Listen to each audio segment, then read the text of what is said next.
Shri Advaita Gadadhara Shiva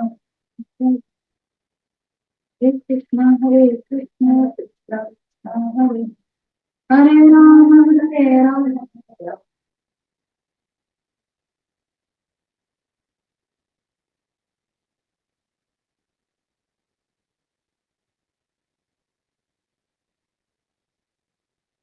Hey, everyone, welcome back.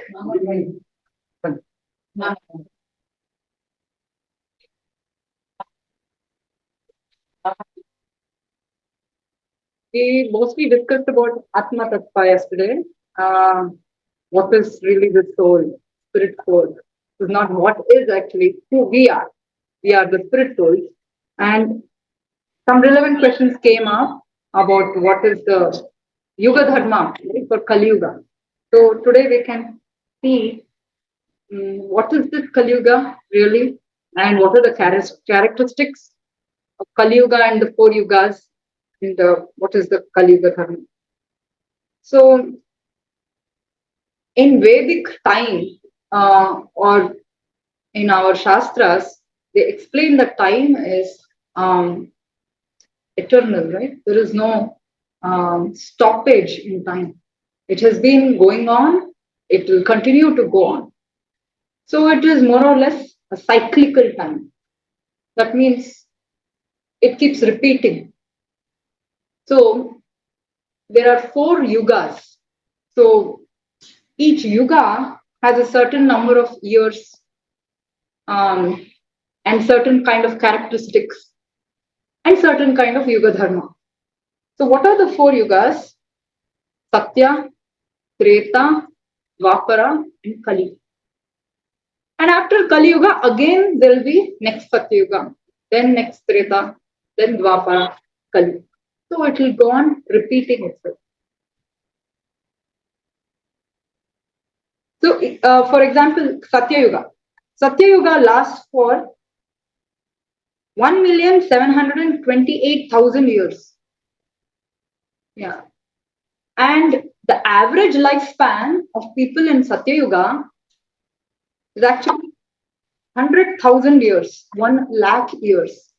Now it may seem fantastic to us, right? But not really. Not really. Who wants to live for that years?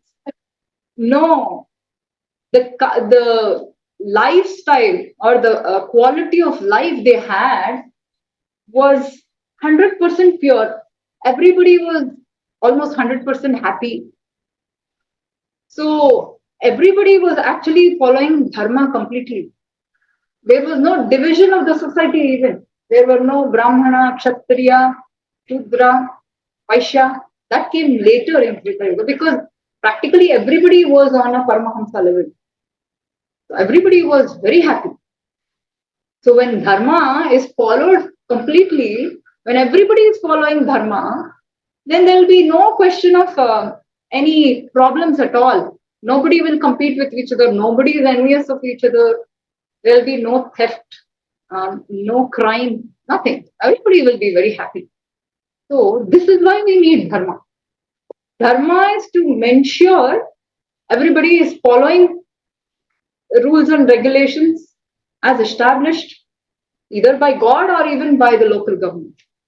So we can never escape rules and regulations or following laws.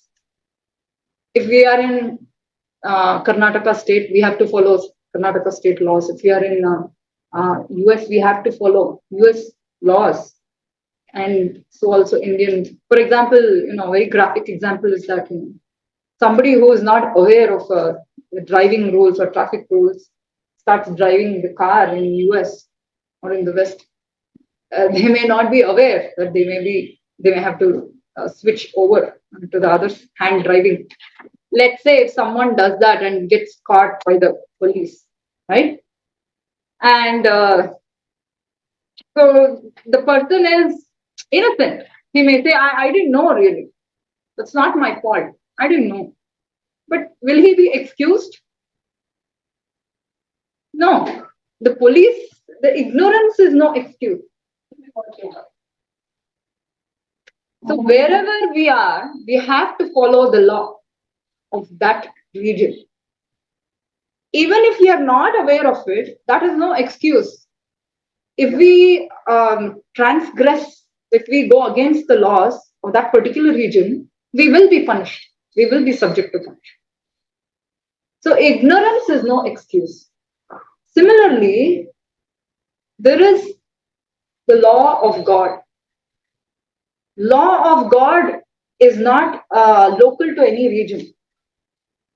It is existing everywhere throughout the creation. There is a law of God. Whether we know about it or not, there is a law. And we are being bound by that. We are. We are being subject to the laws, the rules and regulations made by God. It's very easy to understand, right? So when there are local governments, state government, then central government, and so national government everywhere, or maybe even the UN, United Nations also has international laws.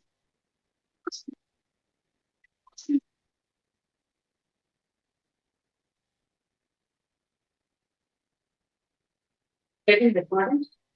The problem.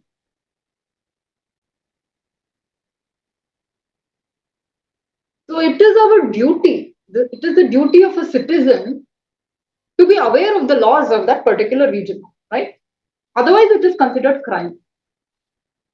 Similarly, it is the duty of every living being, or at least human beings, to be aware of the laws created by God.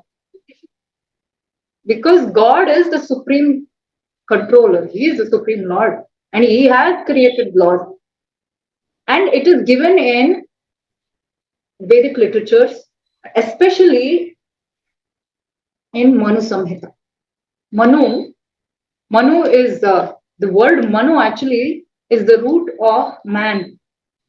There are so many of the English and Latin and Roman words, they have their root in Sanskrit. There are so many such evidences. There's a lot of research done also, which shows that there was Vedic culture prevalent everywhere in the world. So man comes from Manu. So Manu, he is known as the father of mankind. It is from Manu human beings have come about. So Manu gives laws for human beings, what we have to follow, what should we do, what we should not do. So it is called as Manu Samhita. Of course, in today's Kaliyuga, due to so many influences, bad influences, we have practically lost knowledge and tradition. The four yugas, Satya, Treta, Dwapara, and Kali. So, and after Kali Yuga, again Satya, Treta, Dwapara, next Kali continues. This goes on and on and on. So, how long does it go on and on? In one day of Brahma, there are 1,000 such yuga cycles in 12 hours of Brahma. See, this may be fantastic for us because we have not heard of such things, we have not contemplated. But the thing is, this is actually in line with theory of relativity. Relative time means this. Brahma also lives for 100 years. We also live for 100 years. But Brahma's 100 years is different. Brahma's 1 second, many thousands of yugas would have passed here in Earth, on Earth. This is all relative time. So, some question. So in Ramayana, how many years is that Treta Yuga? Treta Yuga. How many? What is the lifespan? Lifespan. So every yuga every yuga has its own characteristics. So in Satya Yuga, average lifespan of people was 100,000 years. And in Treta Yuga, average lifespan was 10,000 years. It may have been little higher for some people in Treta Yuga, little lower, but average, that was average. Then next was Dwapar Yuga, average lifespan was 1,000 years. As it approaches the next lower Yuga, so even in Dwapar Yuga, towards the end of Dwapar Yuga, Lord Krishna, Arjuna, Lord Krishna was on earth for almost 120 years. That was towards the end of Dwapar Yuga, because in Kaliyuga, the average lifespan is 100 years. Now we have already come down. 100 average is no more. I mean, in the sense, no more highest. We are going, it's reducing by the day. All this information is given in detail in the Srimad Bhagavatam, especially the 12th canto. 12th canto is all about symptoms of Kaliyuga. And this is all not at all mythology. It's 100% true. And we can actually present so many evidences. So, and in the Srimad Bhagavatam it says, for example, what are the characteristics and what are the qualities that are changing, right, over yugas, especially in Kaliyuga. Tataschanudinam dharmaha satyam shaucham kshamadaya kalena balina rajan nangshanti ayur balam smriti. So every passing day, religion or dharma, then satya, truthfulness, cleanliness, tolerance, mercy, duration of life, physical bodily strength, memory, all this is going down every passing day. And we have actually seen it ourselves practically. Our great grandfathers lived longer, grandfathers lived little lesser, fathers even lesser, we ourselves definitely lesser. And we are seeing that it's coming to pass. And all this is because it is all directly proportional to dharma.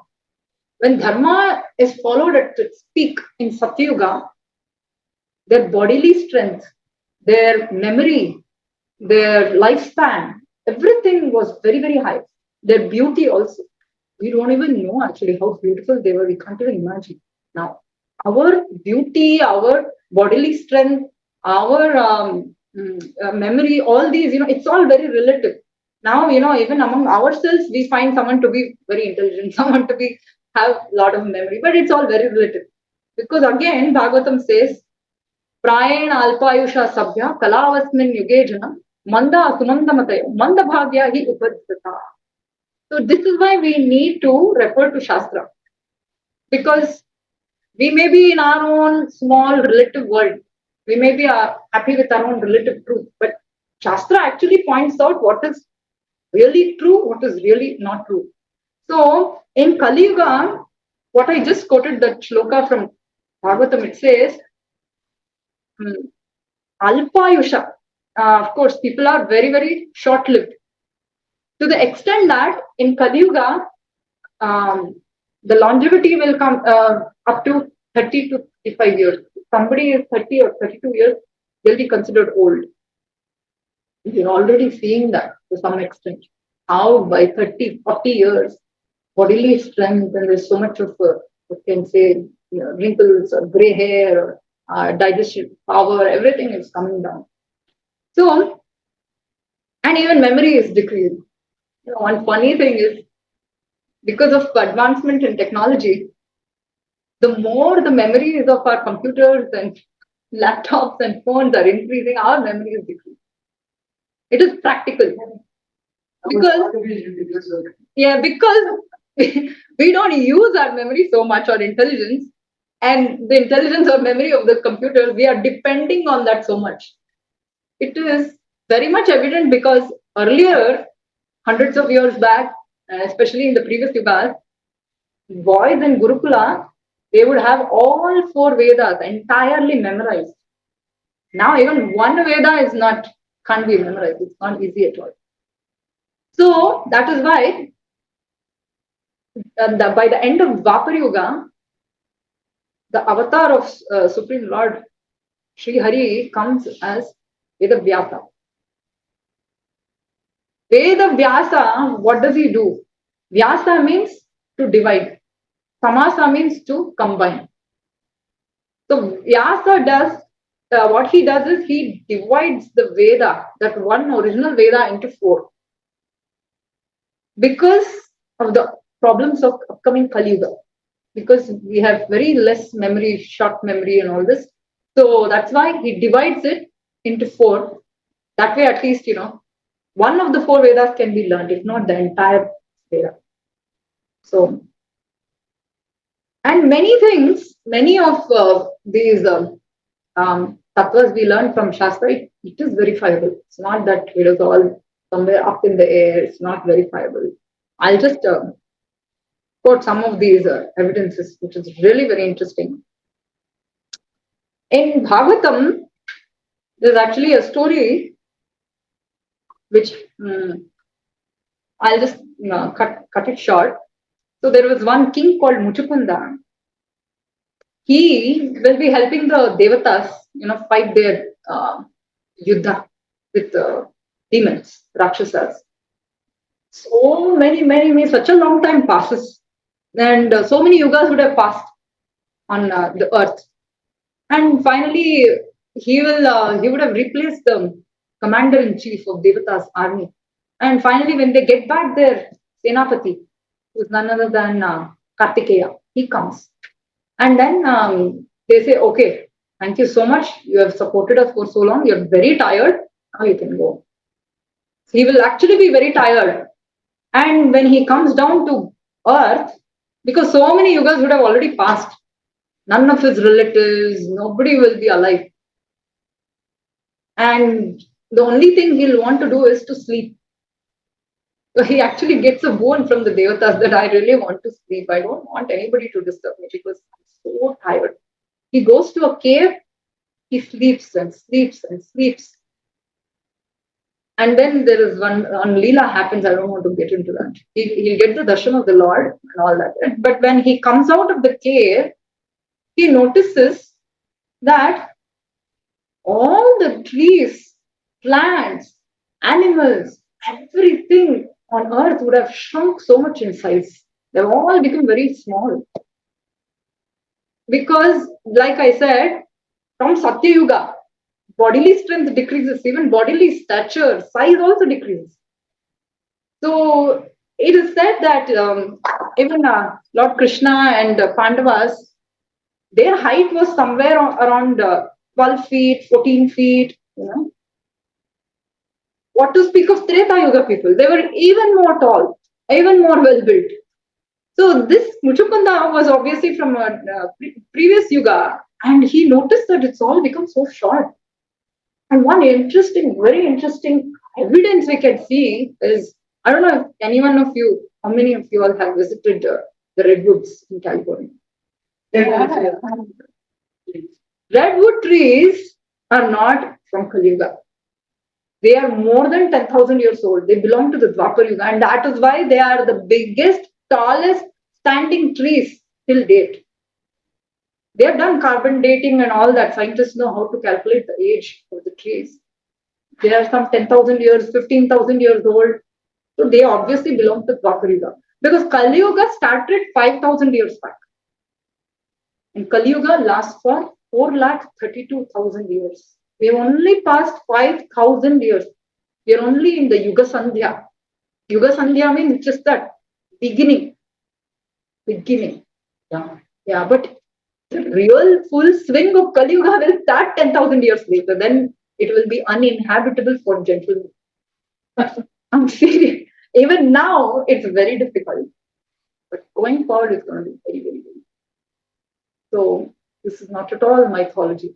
Everything that our Shastra says, 100% true. So this is the basis of anybody entering into spiritual life. First of all, we should accept the authority of Shastra, because it is all coming from the Supreme Lord Himself. Vedas are Apaurusheya. Nobody has written it. Nobody has concocted it. And they are free from 4 defects of us, non-liberated or conditioned beings. The liberated devotees of the Supreme Lord and the Supreme Lord Himself, they are free from 4 defects, as said in the Shastra. What are the 4 defects? One is they commit mistakes. We all commit mistakes. They're not free from. And we become illusioned. Sometimes we become illusioned. That means we We cannot understand what is going on sometimes, right? We all go through that. And we always have a tendency to cheat others. Even though we may think we are very saintly, but this is inherent in all those beings who are not 100% spiritual. And then our senses are imperfect. Definitely, that we all know. So now scientists or atheists, they say seeing is believing. Why don't you show me God? First of all, our eyes cannot even perceive atoms, protons, neutrons, or even the so-called black holes or whatever. So many things even the scientists claim our senses cannot perceive. So how can we perceive something which anyway is imperceivable by material? That is why the Supreme Lord is known as Adhokshaja. Adhakrita akshajam jnanam yena saha adhokshaja. Means he is beyond the perception of these senses. Our this present eyes, nose, ears cannot perceive because he is completely spiritual. So this is why we have to put our faith in the Supreme Lord, in Shastra, and in those acharyas sent by the Supreme Lord himself. Otherwise, we don't know what we are getting. Because only they give us the proper truth. And they are free from these defects. So now,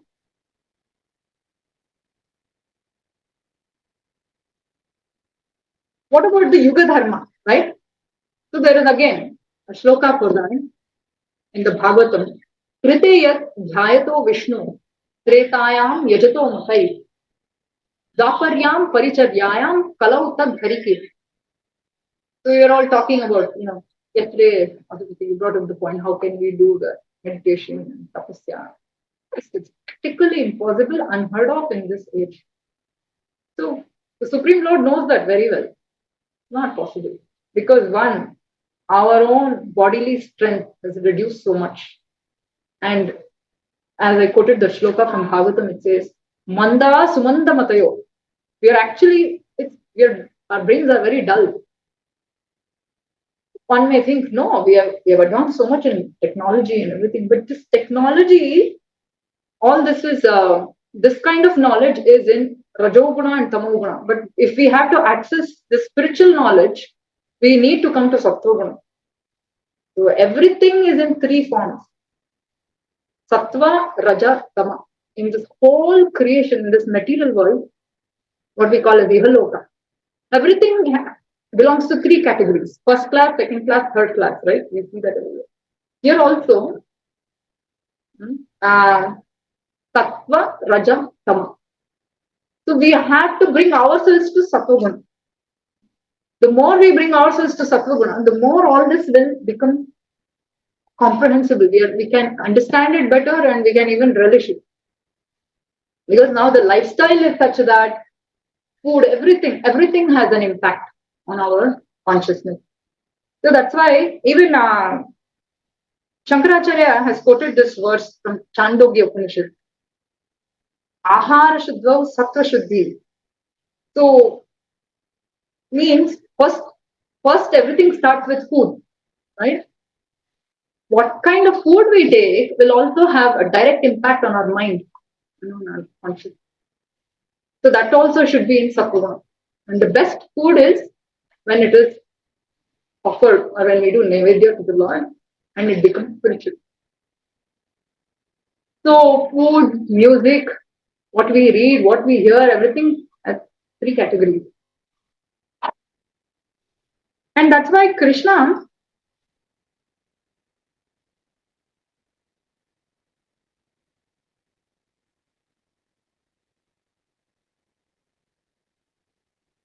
So how will one know all these things, right? How do we know? Who do we hear it from? How do we understand?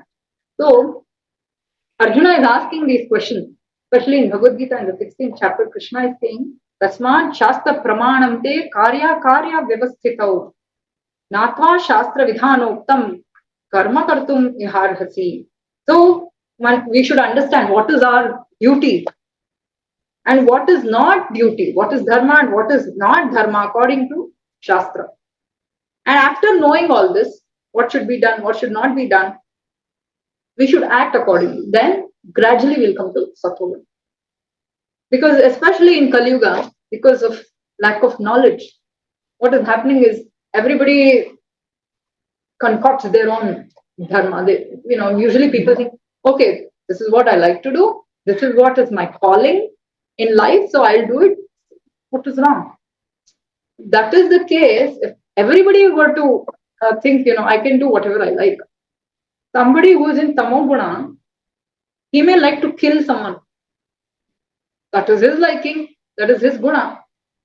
Then that's a great harm. So how will we know?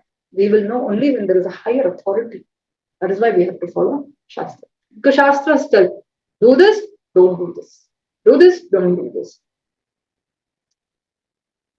And Krishna says, everybody has some kind of faith. It's not that only people who believe in God have. Even atheists have some faith. Why do I say that? Even to say that I don't believe in God, that is also faith. That means he has faith that there is no God. That is blind faith. A reasonable atheist will say that I don't know whether there is God. Okay, that's fine, reasonable. At the same token, I don't know whether there is no God also. That is also, right, reasonable. But if someone says, no, there is no God, how does he know? He cannot prove that there is God. Okay. He cannot prove that there is no God either. So that is also faith. We all have some kind of faith. But it's best to have faith according to Shastra. Because then we will be guided properly. Otherwise, we'll be misguided. So that is why Shastras have given Dharma for each Yuga, right? Kriteya Dhyayato Vishnu. So the Yuga Dharma for people of Satyuga was Dhyana, meditation on Vishnu. Because they had such mind control. They were all very peaceful. There was no such tension going to work and so many assignments, projects. So much tension in Kaliyuga. That's why in the shloka it says, Mandabhagya hi upadhrita. In Kaliyuga, people are unlucky. Most of the times things don't go according to our plan. Right? That is called unlucky. Upadhrita means what? Always tension. Just something or the other is always tensed. This is the characteristic of people of Kaliyuga. So that is why, how can we do dhyana? When we don't even, our mind should first of all be peaceful. Otherwise, no question of prashanta manasam yenam yoginam sukham uttamam. Mind should become prashanta. It's not at all easy in this Kaliyuga.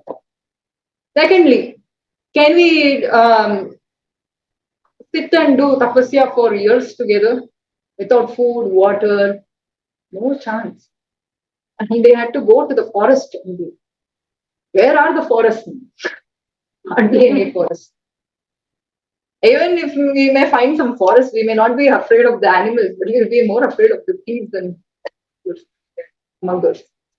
So the Supreme Lord knows how the Kaliyuga is, what is good for us, what is practical for us. Okay. Even what to speak of Kaliyuga, even in Dwapar Yuga, Arjuna, who directly was with the Supreme Lord Shri Krishna, he said, Chanchalam hi mana Krishna pramati balavadridam. Oh Krishna, I can't control this mind. It's too chanchala, too restless. That is the nature of the mind, definitely. When Arjuna said that, can we say we are higher than Arjuna? No chance. So, that kind of a tapasya or meditation or dhyana in Kaliyuga is not possible. Next, moving on to Treta Yuga.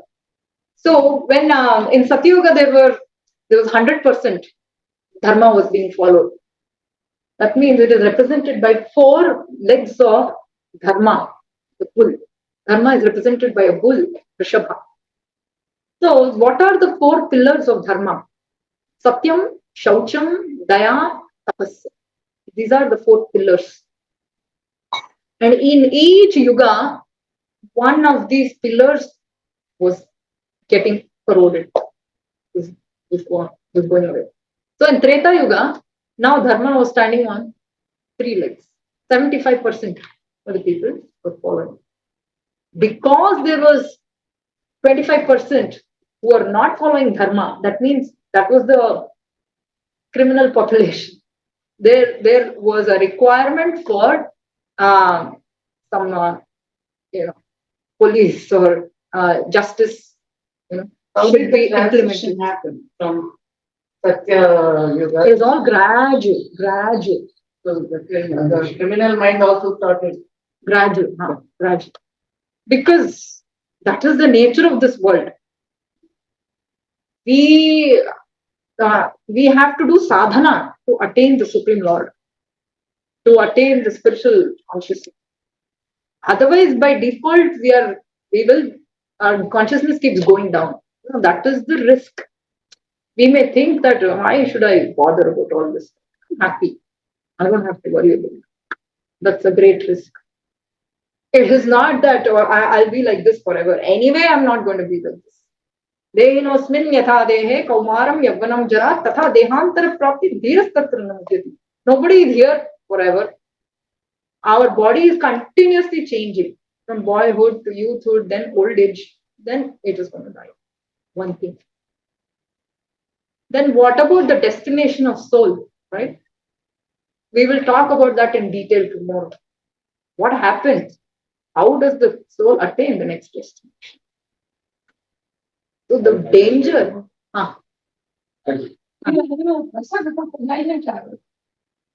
Nandu agoytu. 5:30 mugisbidtene. But I just want to know, when Satya Yuga, God must have a plan that I have next Treta Yuga, because the whole scheme is done by God only, Definitely. including Kaliyuga. I think he is the planner. What is most amazing is how from Kaliyuga, the end of Kaliyuga, right? People are no more humans. They're all animals, beasts.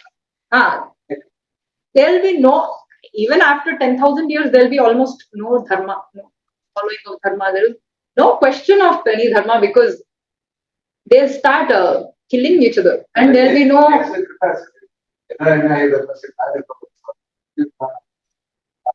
Yes. He will be coming in Kaliyuga, yes, no? He has come. He has come in various ways, but in Kaliyuga, he comes in a covered form. That also comes in Bhagavatam. Krishna Varnam Trisha Akrishnam Sango Pangastra Pashadam Yabnai Sankirtana Prayar Yajantihi Sumedhasa. Intelligent are those people who take to this Kaliyuga Dharma in Kaliyuga, which is that Nam Sankirtan. Yabnai Sankirtana Prayar. Every corner, every scripture, every Acharya has said that. It is not that. Yeah, and Prahlada also says that. He says, you are called as Triyuga. When Lord Narasimha comes, he says, you are known as Triyuga because in all the other 3 yugas, he comes, asserts himself as a Supreme Lord. Krishna came, Rama came, Krishna came in Dwapar Yuga, Rama came in Treta Yuga. Not this previous Treta Yuga. He has come 28 millions and millions of years back. 28 Yuga cycles before. Not 28, 2 Yuga cycles. Yes. Correct. So, what was I saying? So Prahlada says, Kalautu Channa. He's covered. He doesn't assert himself as I'm the Supreme Lord. Why? There is a reason for that also. In Kaliyuga, there will be so many imposters claiming that I'm Avatara. And see, there was a Kalki Avatara also. He got arrested. There is no question of Kalki Avatara until 432. See, now only 4,28,000 years. We need to wait for 4,28,000 years. At the very end of Kaliyuga, Kalki Avatara will come. It is already predicted in Bhagavatam. Too much. So, Especially criminals are more maintained Kaliyuga. Oh, 100%. It will become 100%. They will like online That is- Kaliyuga. all the time. That is why when Kalki Avatara comes, he will not preach anymore. He will not say Bhagavad Gita, follow this, become my devotee. Just comes and kills. What can you preach to demons? They're completely animal, monstrous. It will degrade to such an extent that there will be no more vegetarian food available. Only meat. And that too, the embryos will be eaten as food. Embryos. It is all predicted in Bhagavatam. So many predictions have already come true in Bhagavatam. For example, Bhagavatam was compiled 5,000 years back. But 2,500 years back, Buddha appears. That is also predicted in Bhagavatam. So we know Bhagavatam cannot go wrong. Also, so many other predictions are there. And so many interesting predictions about Kaliyuga. One, it says, Lavanyam Keshadharanam. Never before we would have seen so much hairstyle and hair conditioning, coloring, this, that. That happens in Kaliyuga.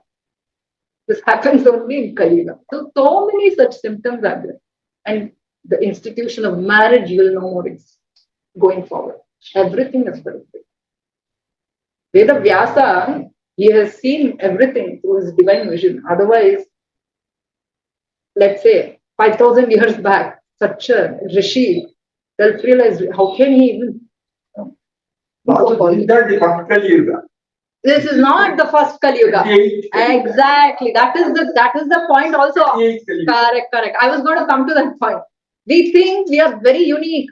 We have, our scientists, and we have come up with so many discoveries. Electricity came, and all this industrial revolution happened. Sorry to say, it keeps repeating. Every Kaliyuga, this happens. Why this happens? All the Renaissance movement happened because of lack of faith. Of course, even the church was at fault, when if they are not also able to give proper knowledge, people also will lose faith. And when the church or the priests, when they are compromised, of course, everything goes hand in hand. So, but these are the effects of Kaliyuga. And then finally, after Treta Yuga, so Treta Yuga Dharma was Tretayam Yajato Makai, Yagna, Havana, Homas. To actually perform Yagna is really extremely difficult. The kind of resources one needs. Thousands of liters of ghee, pure, desi, cow milk ghee. Where do we get now in Kaliyuga? And more than anything, we need such pure Brahmanas. The efficacy or the purity of the Brahmanas was tested at the very beginning of the Yagna. They would chant a mantra to light the fire. They wouldn't use lighter, matchstick, nothing. So that was the purity of the Brahmana. Where do we get such Brahmana? It's not possible. That is why even in Kaliyuga, even Yagnas, we can do Yagnas, but really the Yagnas will not give the effect as it is expected. That is why people, many times, they don't have faith. They think, see, it doesn't work. No, it works. It works if the person is of such purity, it works. Madhvacharya, he proved to so many people. Once in a king's assembly, there was an atheist king. I think he was a Muslim king. And he was constantly, he had all these comments that, all your Vedic Shastras is all superstitious, blind beliefs. Madhvacharya said, you may have not found a person who has the purity to do it. I will do it. So he got few seedlings or seeds sown in the soil, and then he chanted few mantras.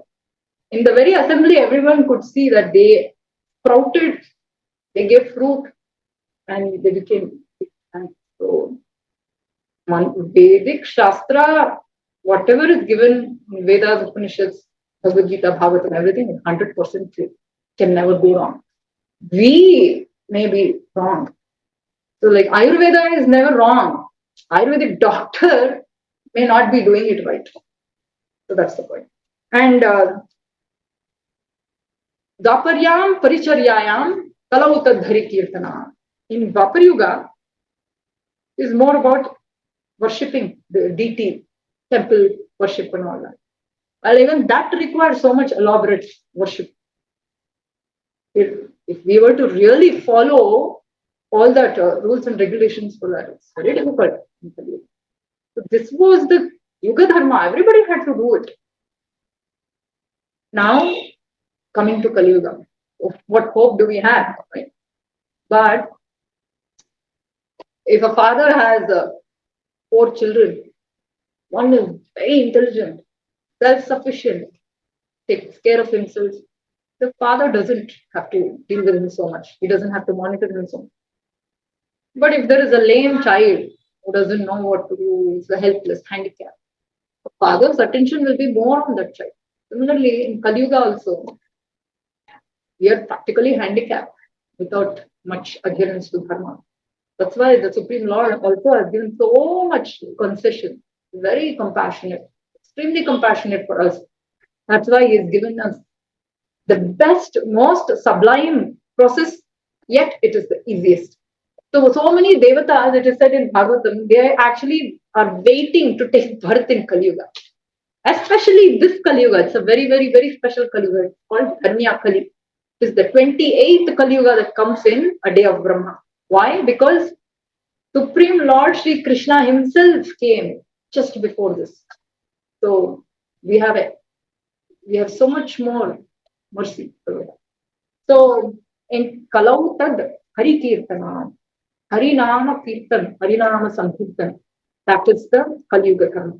Harer Nama, Hamarer Nama, Eva Kevalam, Kalo, Nasti Eva, Nasti Eva Gatirameta. 3 times, everywhere, in every nook and corner of Shastras, Purandradasa, and all the Acharyas, Tukaram, Annamacharya, Tulsidas, how many?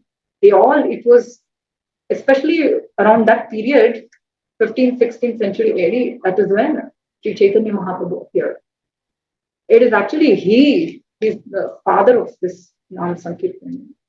It is he who actually practically demonstrated to the world how we should do this. So in this Kaliyuga, everyone wants to dance, sing, right, party, have fun. Supreme Lord knows. And accordingly, he actually has given this process also. That is why Nam Sankirtan, it is done together. Sankirtan.